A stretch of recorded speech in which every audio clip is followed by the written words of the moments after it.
നജസ് കാലിൽ പുരണ്ട കാരണം കൊണ്ട് ആ ഒരു കാലിനെ നിസ്കാരത്തിൽ കൂട്ടണ്ട, അത് പുറത്തു പോകട്ടെ എന്ന് കരുതിയിട്ട് ആ കാലിനെ പുറത്തേക്ക് ഇങ്ങനെ നീട്ടിപ്പിടിക്കുകയാണ് അദ്ദേഹം ചെയ്യുന്നത്. ഇതാണ് അദ്ദേഹം കൊടുത്ത മറുപടി. ഇതെന്തുകൊണ്ട് സംഭവിച്ചു? ഇത് വിവരമില്ലാത്തതുകൊണ്ട്. നിസ്കരിക്കുന്ന വ്യക്തിയെ സംബന്ധിച്ചിടത്തോളം ഒരു കാലിൽ നജസ് പുരണ്ടിട്ടുണ്ടെങ്കിൽ ആ കാല് മാറ്റിവെച്ചത് കൊണ്ട് നിസ്കാരം ശരിയാകുന്നതല്ല എന്ന പാഠം ഇത് നിർബന്ധമായും ഏത് മുസ്ലിമും അറിഞ്ഞിരിക്കേണ്ടതാണ്. ഇത് അദ്ദേഹത്തിനില്ലാതെയായി പോയി. ഇതാണ് നേരത്തെ പറഞ്ഞത്. അനിവാര്യമായും അറിഞ്ഞിരിക്കേണ്ട വിഷയങ്ങളുണ്ട് ഏത് മുസ്ലിമായ സഹോദരനും സഹോദരിയും. ആ അറിവിൽ നിന്ന് പുറകോട്ട് പോകാൻ പാടില്ല. ഇസ്മായിൽ തങ്ങള് മറ്റൊരു കഥ പറയുന്നുണ്ട്. കുളിക്കാൻ വേണ്ടി ഒരു കുളിക്കടവിൽ ചെന്നതാണ്. അപ്പോൾ ഒരാള് വെള്ളത്തിൽ ഇങ്ങനെ മുങ്ങുന്നുണ്ട്. അദ്ദേഹത്തിന്റെ കൈവശം നീണ്ട ഒരു ചരടുണ്ട്. വെള്ളത്തിൽ ഇങ്ങനെ മുങ്ങുന്നു, പൊങ്ങുന്നു. എന്നിട്ട് ആ ചരടിൽ ധാരാളം ഇങ്ങനെ കെട്ടുകൾ കെട്ടിവെച്ചിട്ടുണ്ട്. പല സ്ഥലങ്ങളിലായി ഇങ്ങനെ കെട്ടുകളുണ്ട്. ഒന്ന് മുങ്ങിയതിന്റെ ശേഷം ഒരു കെട്ട് അദ്ദേഹം ഇങ്ങനെ അടിച്ചു മാറ്റും. വീണ്ടും മുങ്ങും, വീണ്ടും ഒരു കെട്ട് അടിച്ചു മാറ്റും, വീണ്ടും മുങ്ങും, എന്നിട്ട് ആ മറ്റൊരു കെട്ട് അഴിച്ചു മാറ്റും. ഇങ്ങനെ ചെയ്തുകൊണ്ടിരിക്കുന്ന ഒരു മനുഷ്യനെ ഇസ്മാഈൽ തങ്ങൾ കണ്ടുപോയി. അവിടുന്ന് ചോദിച്ചു, എന്തിനാണ് നിങ്ങൾ ഇങ്ങനെയൊക്കെ ചെയ്യുന്നത്? ആ സമയത്ത് ആ സാധുവിന്റെ മറുപടി, നല്ല തണുപ്പുള്ള കാലത്ത് ജനാബത്തുൻ ഇക്തസബ്നാഹാ ഫിശ്ശതാ,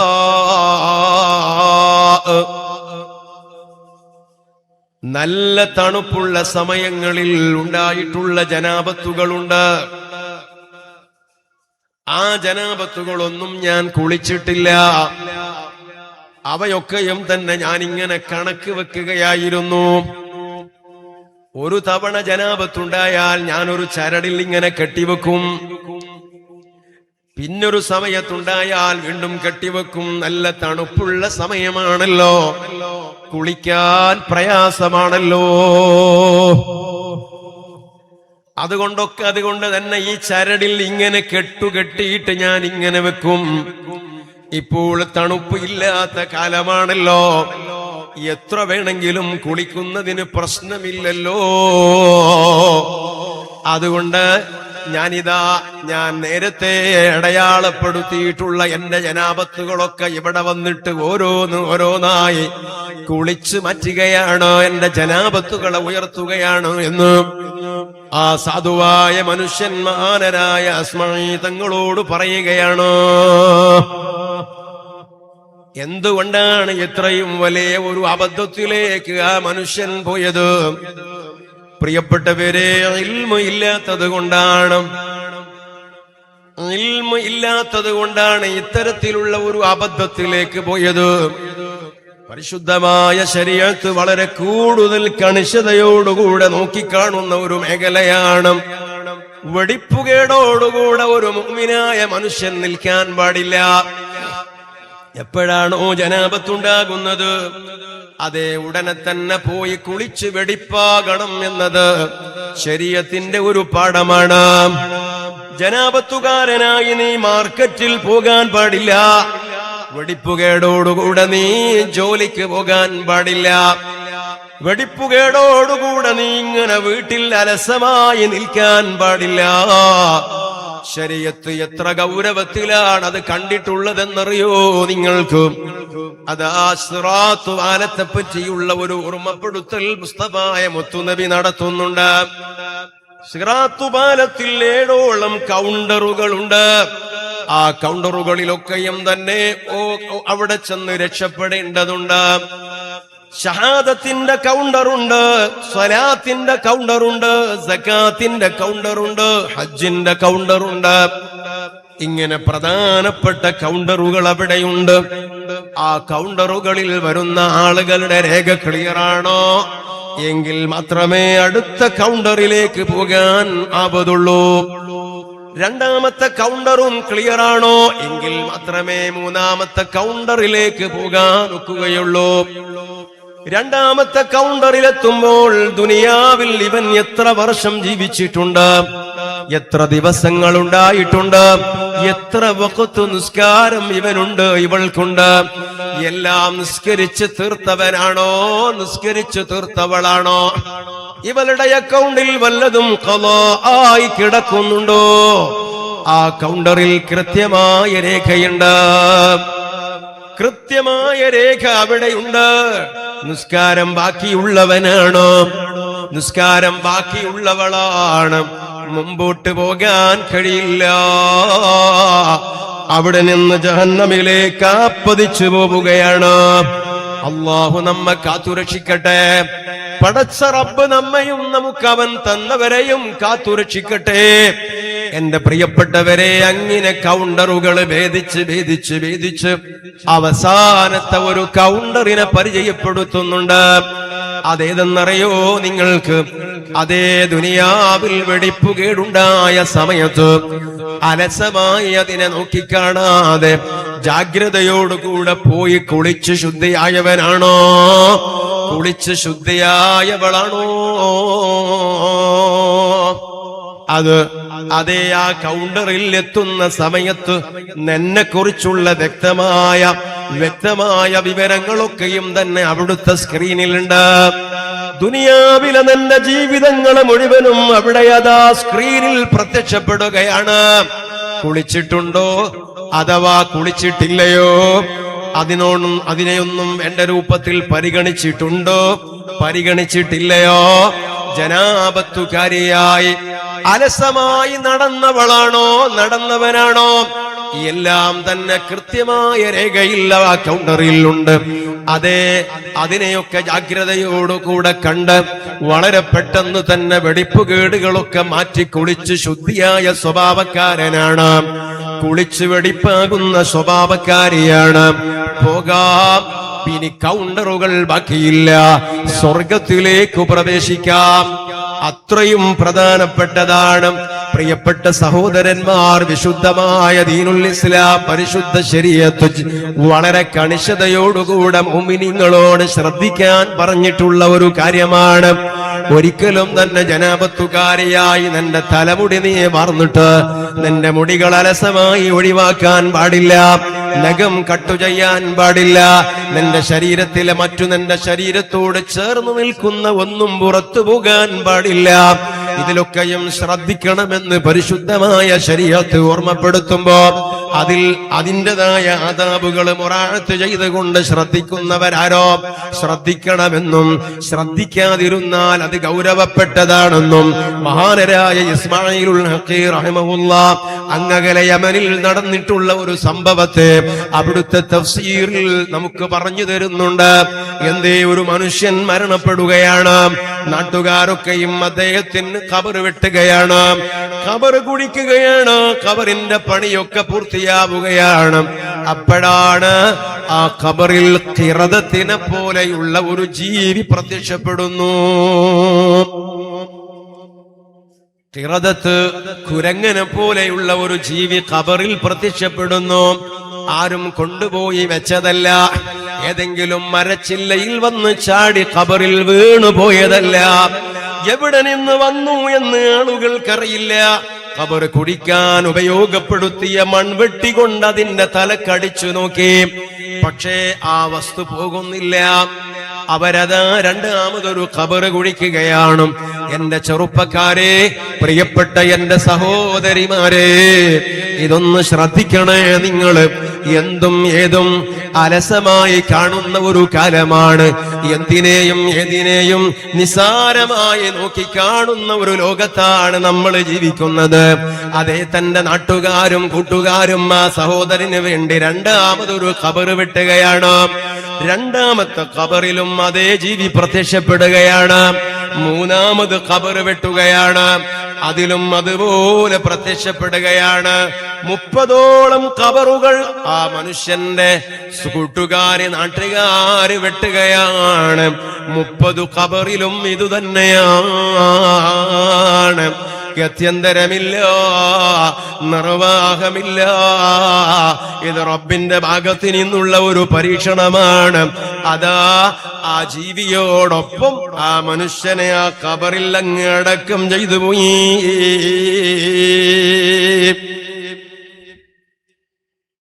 അതിനെ പിടിച്ച് പുറത്തെറിയാൻ പറ്റുന്നില്ല.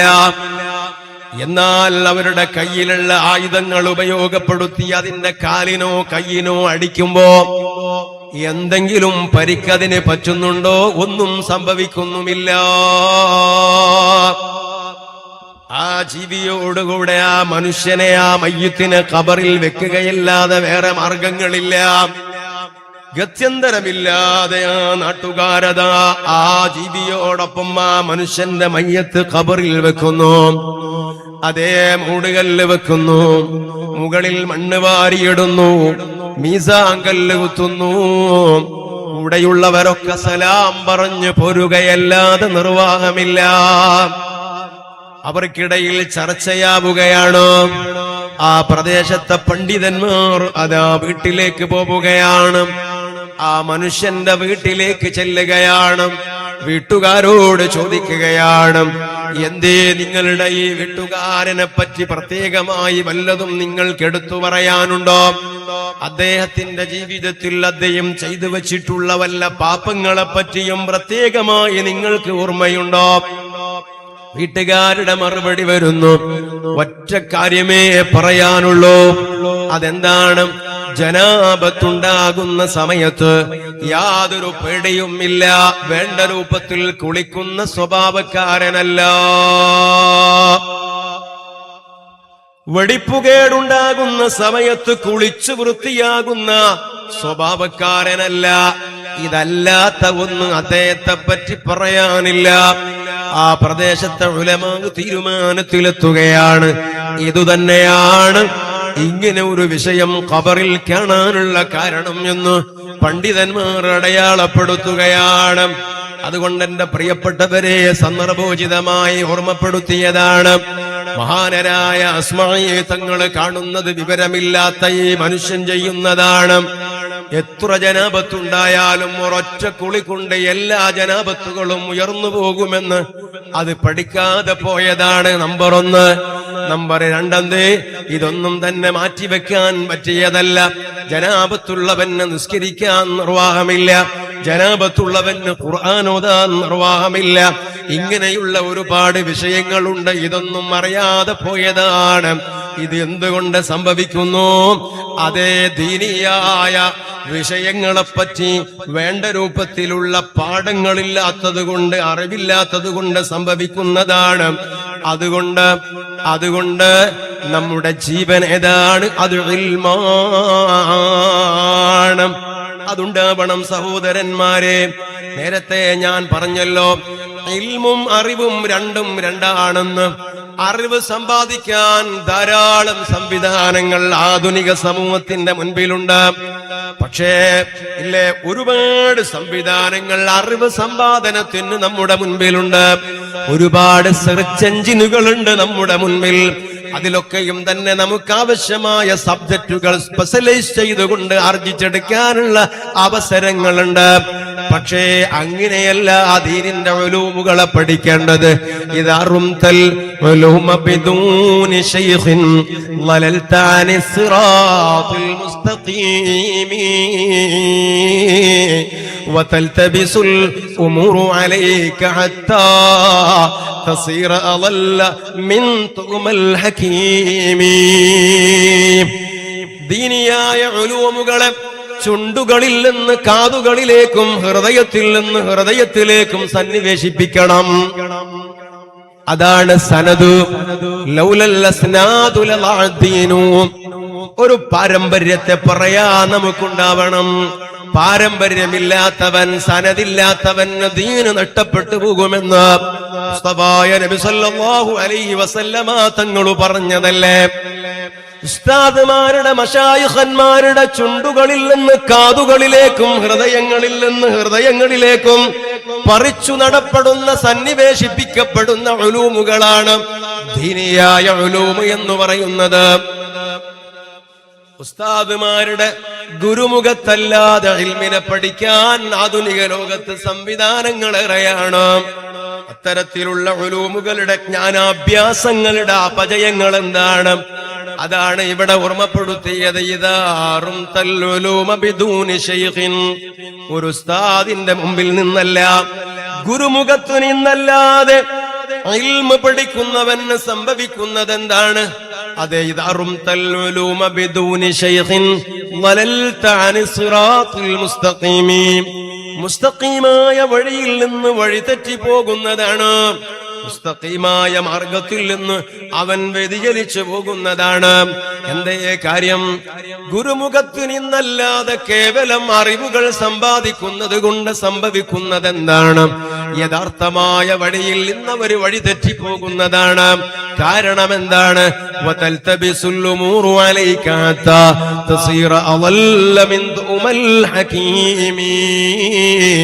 കാര്യങ്ങളെ കുഴഞ്ഞുമറിയും അവരുടെ മുൻപിൽ, കാര്യങ്ങളെ കുഴഞ്ഞുമറിയും അവരുടെ മുൻപിൽ.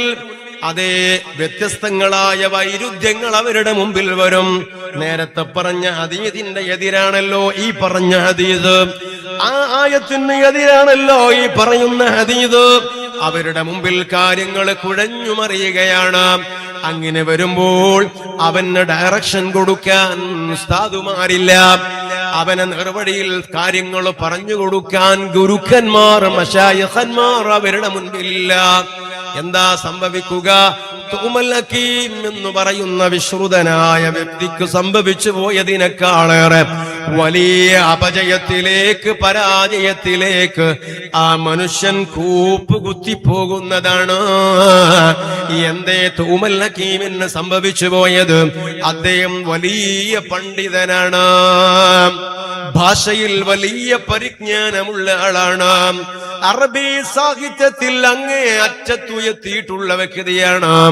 അദ്ദേഹം ഒരു നിമിഷം പറയാണ്, എനിക്കൊരൊറ്റ ഉസ്താദിന്റെയും ആവശ്യമില്ല, ഒരൊറ്റ ശൈഖിന്റെയും ആവശ്യം എനിക്കില്ല, ഒരാളുടെയും സഹായമില്ലാതെ എനിക്ക് ഇൽമുകൾ പഠിക്കാൻ കഴിയുന്നതാണ് എന്ന വാദക്കാരനായിരുന്നു തുഅ്മുൽ ഹകീം എന്ന് പറയുന്ന വ്യക്തി.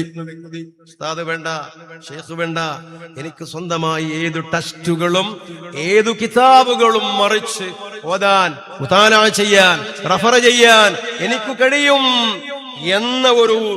എന്ന ഒരു ചിന്താഗതിക്കാരനായിരുന്നു തുഅ്മുൽ ഹകീം. അങ്ങനെ അദ്ദേഹം എന്ത് ചെയ്തു? ഉസ്താദുമാരൊന്നും ഇല്ലാതെ സ്വന്തമായി മുതാലാ തുടങ്ങി, സ്വന്തമായി കിതാബുകൾ ഓതാൻ തുടങ്ങി. അങ്ങനെ വന്നപ്പോ ഹബ്ബത്തു സൗദാഇ ശിഫാഉ മിൻ കുല്ലി ദാഉ എന്ന ഒരു ഹദീസ് അദ്ദേഹത്തിന്റെ ശ്രദ്ധയിൽപ്പെട്ടു. കരിഞ്ജീരകം എല്ലാ രോഗത്തിനുമുള്ള ശിഫയാണ്. ആ വായിച്ച ഹദീസിൽ അതിന്റെ പുള്ളികളും ഹർക്കത്തുകളും ഒക്കെ തെറ്റിയിരുന്നു. അദ്ദേഹത്തിന്റെ മുൻപിലുള്ള ടെസ്റ്റിലുള്ളത് എന്താണ്? ഹയ്യത്തു സൗദാഇ ശിഫാഉ മിൻ കുല്ലി ദാഉ എന്നാണ്. കരിമ്പാമ്പ് എല്ലാ രോഗത്തിനുമുള്ള ഔഷധമാണ് എന്നാണ് അദ്ദേഹം നോക്കിക്കൊണ്ടിരിക്കുന്ന കിതാബിൽ അച്ചടിച്ചു വന്നത്, അല്ലെങ്കിൽ എഴുതിയിട്ടുള്ളത്, അല്ലെങ്കിൽ അങ്ങനെയാണ് അതായിട്ടുള്ളത്. ഹയ്യത്തു സൗദാഇ ശിഫാഉ മിൻ കുല്ലി ദാഉ, കരിമ്പാമ്പ് എല്ലാ അസുഖത്തിനും ശിഫയാണ്. അദ്ദേഹം ആ തെറ്റ് വായിച്ചു. ഒരു ശൈഖിന്റെ മുൻപിലല്ല, ഒരു ഉസ്താദിന്റെ മുൻപിലല്ല ഇതുള്ളത്, ഈ വായന നടക്കുന്നത്. അതുകൊണ്ട് തന്നെ മോനെ, നീ ആ വായിച്ചത് ശരിയല്ല, അവിടെ ഹബ്ബത്തു സൗദാ എന്ന് തിരുത്തി വായിക്കൂ, നിന്റെ കിതാബിലുള്ളത് തെറ്റാണ് എന്ന് പറഞ്ഞു കൊടുക്കാൻ ഒരു ഉസ്താദ് ഇല്ല. അതുകൊണ്ടാണ് അദ്ദേഹം ഹബ്ബത്തു സൗദാ എന്ന് ഹയ്യത്തു സൗദാ എന്ന് തെറ്റായിട്ട് വായിച്ചത്. ഇതാണ് എന്റെ സഹോദരന്മാരെ, സഹോദരിമാരെ, നമ്മുടെ ഉസ്താദുമാര് പള്ളി ദർസുകളിലും അതേ പ്രകാരം തന്നെ മർക്കസു സഖാഫത്തി സുന്നിയായിലും അദ്നു സഖാഫത്തിൽ ഇസ്ലാമിയായിലും അതേ പ്രകാരം ഒതുക്കുങ്ങലിലെ ഇഹ്യാ സുന്നയിലും അതേ പ്രകാരം തന്നെ സഅദിയയിലും ഒക്കെ നടക്കുന്നത് നമ്മുടെ പ്രദേശത്തുള്ള ഉലമാ ഉസ്താദുമാര് വലിയ വലിയ പണ്ഡിതന്മാര് മുതഅല്ലിമീങ്ങളെ പാകപ്പെടുത്തുന്നത് ഇങ്ങനെയാണ്. ഒരു ഹദീസ് അവര് വായിച്ചു കൊടുക്കുന്നു, ആ വായിക്കുന്ന ഹദീസുകൾ ഉസ്താദ് കേൾക്കുന്നു, മറ്റുള്ള എല്ലാ സഹപാഠികളും കേൾക്കുകയാണ്. അതിൽ എവിടെയെങ്കിലും തെറ്റുകൾ ഉണ്ടായാൽ ഉടനെ തന്നെ ഉസ്താദ് തിരുത്തി കൊടുക്കുകയാണ്. മോനെ, നീ വായിച്ചയിടത്ത് ഒരു പുള്ളി എക്സ്ട്രാ ഉണ്ട്, അല്ലെങ്കിൽ നീ വായിച്ച സ്ഥലത്ത് പുള്ളി ഇല്ലാതെയാണ് വായിച്ചത്, അങ്ങനെയല്ല അവിടെയുള്ളത്, ഇങ്ങനെയാണ് അവിടെയുള്ളത് എന്ന് ഉസ്താദുമാര് അതാ തിരുത്തി കൊടുക്കുകയാണ്. അല്ലെങ്കിൽ ഉസ്താദ് തന്നെ നേരിട്ട് വായിക്കുകയാണ്. ശിഷ്യന്മാരൊക്കെയും തന്നെ ചുറ്റുവട്ടത്തുമിരുന്ന് സാഗൂതം അവരുടെ ടെസ്റ്റുകളിലേക്ക് കിതാബുകളിലേക്ക് നോക്കുകയാണ്. എന്റെ കിതാബിലുള്ളത് ഉസ്താദ് വായിച്ചതുപോലെ തന്നെയാണോ എന്ന് വളരെ സാഗൂതം അവർ ശ്രദ്ധിക്കുകയാണ്. ഇങ്ങനെ വ്യത്യസ്തങ്ങളായ ശൈലിയിൽ ഹദീസുകൾ വായിക്കുകയും അത് കേൾക്കുകയും അത് പഠിക്കുകയും പഠിപ്പിക്കുകയും ചെയ്യുന്നതിന്റെ ഇശൽ, അതിന് പ്രത്യേകമായ ഒരു ശാസ്ത്രം തന്നെ ഇസ്ലാമിക ലോകത്തുണ്ട്. അതെങ്ങനെയാവണം എന്നുള്ളതിനോ ആ ശാസ്ത്രത്തിന്, ആ രീതിശാസ്ത്ര പ്രകാരം നമ്മുടെ പള്ളി ദർസുകളിൽ അതേ പ്രകാരം നമ്മുടെ മറ്റു സ്ഥാപനങ്ങളിൽ ഉസ്താദുമാർ കുട്ടികളെ പഠിപ്പിച്ചു. ദീർഘകാലം 1400 കൊല്ലം പഠിപ്പിച്ചു. അതുകൊണ്ട് തന്നെ ഒരു പിഴവും ഇവിടെ സംഭവിച്ചില്ല, എവിടെയും തന്നെ ഒരു സ്ലിപ്പും സംഭവിച്ചില്ല. പരിശുദ്ധമായ ദീന് അതിൻ്റെതായ രൂപത്തിൽ പഠിക്കാനും മനസ്സിലാക്കാനും ഉൾക്കൊള്ളാനും ജീവിതത്തിൽ പകർത്താനും ഈ സമുദായത്തിന് കഴിയുകയുണ്ടായി. തൂമൽ ഹക്കീം എന്ത് ചെയ്തു? ഈ ഹദീസ് മനസ്സിൽ അവിടെ വെച്ചു. ഹയ്യത്തു സൗദാ ശിഫാഉം മിൻ കുല്ലി ദാ. അങ്ങനെ അദ്ദേഹം ഒരു ഊടുവഴിയിലൂടെ നടന്നു പോവുകയാണ്. ആ സമയത്ത് ഒരു കറുത്ത പാമ്പ് മുമ്പിലൂടെ ഇങ്ങനെ പോകുന്നത് കണ്ടു. ആ സമയം അദ്ദേഹത്തിന്റെ മനസ്സിലേക്ക് ഈ ഹദീസ് ഓർമ്മ വന്നു. കരിമ്പാമ്പ് എല്ലാ രോഗത്തിനും നല്ലതാണ്. ഉടനെ പോയിട്ട് തന്റെ മുൻപിലൂടെ ഇടഞ്ഞു പോകുന്ന ആ പാമ്പിനെ അദ്ദേഹം പോയിട്ട് പിടിച്ചു. അത് 1 നമ്പർ കരിമൂർഖനായിരുന്നു. ആ പാമ്പ് തൂമൽ ഹക്കീമിനെ കടിച്ചു. വിഷം കയറി തൂമൽ ഹക്കീം എന്ന് പറയുന്ന ആ വ്യക്തി ദാരുണമായി മരണപ്പെട്ടു പോയി. ഇതാണ് തൂമൽ ഹക്കീമിന്റെ സംഭവം. ഈ സംഭവം ഇത് അറബികൾക്കിടയിൽ വളരെ വിശ്രുതമാണ്. അത് മുമ്പിൽ വെച്ചുകൊണ്ടാണ് ഇവിടെ പറയുന്നത്, ضللت عن الصراط المستقيم وتلتبس الأمور عليك حتى تصير أضل من ثوب الحكيم. ثوب الحكيم എന്ന് പറഞ്ഞ ഈ വ്യക്തിക്ക് സംഭവിച്ചതിനേക്കാളേറെ വലിയ അബദ്ധമായിരിക്കും മശായിഖന്മാർ, ഉസ്താദുമാർ അവരുടെ സാന്നിധ്യത്തിലല്ലാതെ, അവരുടെ മുൻപിൽ വെച്ചല്ലാതെ ദീനിയായ ഉലൂമുകൾ പഠിക്കുമ്പോൾ ചെന്നുപെടുന്നത് എന്ന് പറയാനുള്ള കാരണം ഇതാണ്. അതുകൊണ്ട് തന്നെ എന്റെ പ്രിയപ്പെട്ട സഹോദരന്മാർ, സഹോദരിമാർ, പരിശുദ്ധമായ ദീനിനെ, ആ ദീനിനെ വ്യക്തമായി മനസ്സിലാക്കുകയും അതിനെ പഠിക്കുകയും ചെയ്യേണ്ടതാണ്. അതിനുള്ള അവസരങ്ങളാണ് പള്ളി ദർസുകളും, അതിനുള്ള അവസരങ്ങളാണ് പള്ളി ദർസുകള്. അതെ, അങ്ങനെ ഇൽമുകള്, 4 കാര്യങ്ങൾ ഒരു മനുഷ്യന്റെ ജീവിതത്തിൽ ഉണ്ടാവണം എന്നാണല്ലോ നമ്മൾ പറഞ്ഞു വെക്കുന്നത്.